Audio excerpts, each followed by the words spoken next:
بسم اللہ الرحمن الرحیم نحمدہ ونصلی ونسلم علی رسولہ الکریم اما بعد فاعوذ باللہ من الشیطان الرجیم بسم اللہ الرحمن الرحیم الذین ينفقون اموالهم باللیل والنہار سرا وعلانیة فلهم اجرهم عند ربهم ولا خوف علیہم ولا هم يحزنون۔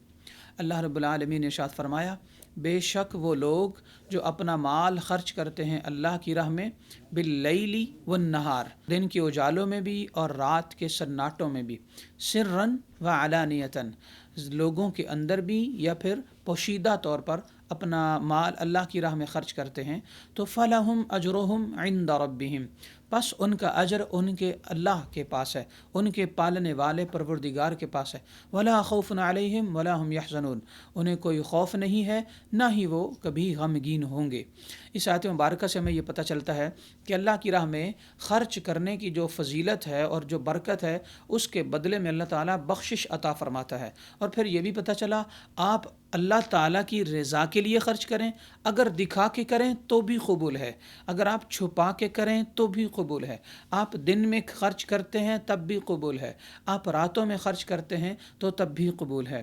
لہٰذا چونکہ عید الفطر کی آمد ہے اور مسلمانوں نے روزے بھی رکھے ہیں، لہٰذا عید کی آمد سے پہلے صدقہ فطر ادا کرنا بھی واجب ہے۔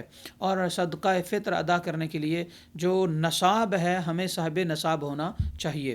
2021 میں صدقہ فطر کے جو ریٹس ہیں وہ بھی ہمیں پتہ ہونا ضروری ہیں۔ اس کی وجہ یہ ہے کہ ریٹس اوپر نیچے ہوتے رہتے ہیں اور وہ مختلف ہوتے رہتے ہیں، لہٰذا 4 چیزیں ہیں جن کا صدقہ فطر ادا کرنا سنت ہے۔ سب سے پہلے تو کشمش ہے، پھر کھجور ہے، پھر جو ہے اور پھر گندم ہے۔ آج کے 2021 میں جو کشمش کا ریٹ ہے وہ بنتا ہے 1600 روپے صدقہ فطر۔ اگر کوئی کشمش کی مد میں دینا چاہتا ہے تو 1600 روپے صدقہ فطر ہوگا۔ اگر کوئی کھجور کی مد میں صدقہ فطر ادا کرنا چاہتا ہے تو وہ صدقہ فطر کا ریٹ جو بنے گا نصاب وہ بنتا ہے 600 روپے۔ اسی طرح اگر کوئی جو کی مد میں صدقہ فطر دینا چاہے تو وہ پورا صدقہ فطر کا جو ریٹ ہے وہ بنتا ہے 240 روپے۔ اور اگر کوئی گندم کی مد میں صدقہ فطر ادا کرنا چاہے تو 2021 میں جو ریٹ ہے وہ ہے 140 روپے۔ لہٰذا پاکستان کے اندر مفتیان کرام کے متفقہ فیصلے سے جو قرار پایا ہے وہ یہ ہے کہ ایک مسلمان کے لیے صدقہ فطر پاکستان میں 140 روپے ہوگا۔ یہ صدقہ فطر اس کے لیے ضروری ہے جس کو اللہ تعالیٰ نے اچھے حالات عطا فرمائے ہیں، یعنی گھر کے اندر ضروریات کی تمام چیزیں ہیں اور ایک اچھا یوں کہہ لیں کہ گزارا لائق اگر پیکج ہے تو اس انداز میں آپ پر صدقہ فطر واجب ہوتا ہے۔ لہٰذا صدقہ فطر آج کے سال میں 2021 میں جو ہے وہ ان لوگوں پر ہے، کیونکہ کرونا کا زمانہ بھی ہے، لہٰذا ان لوگوں پر ضروری ہے جن لوگوں کے حالات اچھے ہیں۔ اچھے میں 2 سے 3 بار ذکر کیا ہے، وہ اس لیے کہ اگر ایک بندہ کم از کم 30,000 منتھلی کماتا ہے یا 25,000 اس کی پے ہے تو اس پر بھی صدقہ فطر لازم ہوگا۔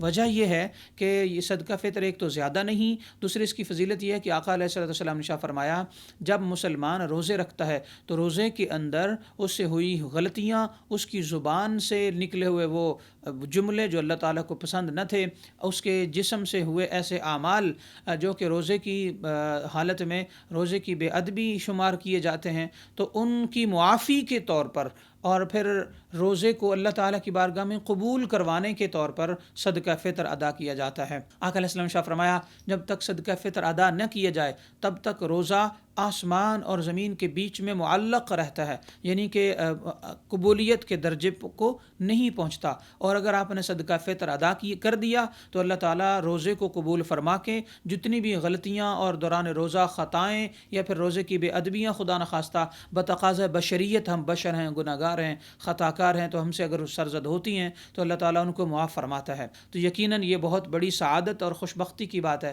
اللہ تعالیٰ ہمارے روزے، سحریاں، افطاریاں اور روزے کے دوران عبادتیں، تلاوتیں، نوافل، نیک باتیں، نیک کام اور سب کچھ قبول فرما کے بخشش عطا فرمائے، رزق میں برکت عطا کرے، ملک پاکستان کی خیر فرمائے، اسلام کا بول بالا فرمائے۔ اللہ تعالیٰ کی بارگاہ میں دعا گو ہوں کہ رب کائنات ہماری ساری عبادتیں قبول کر کے ساری دعائیں بھی قبول کرے، دائمی سرمدی خوشیاں عطا کرے، دکھوں مصیبتوں سے محفوظ فرمائے۔ آمین۔ وما علینا الا البلاغ المبین۔ ہے۔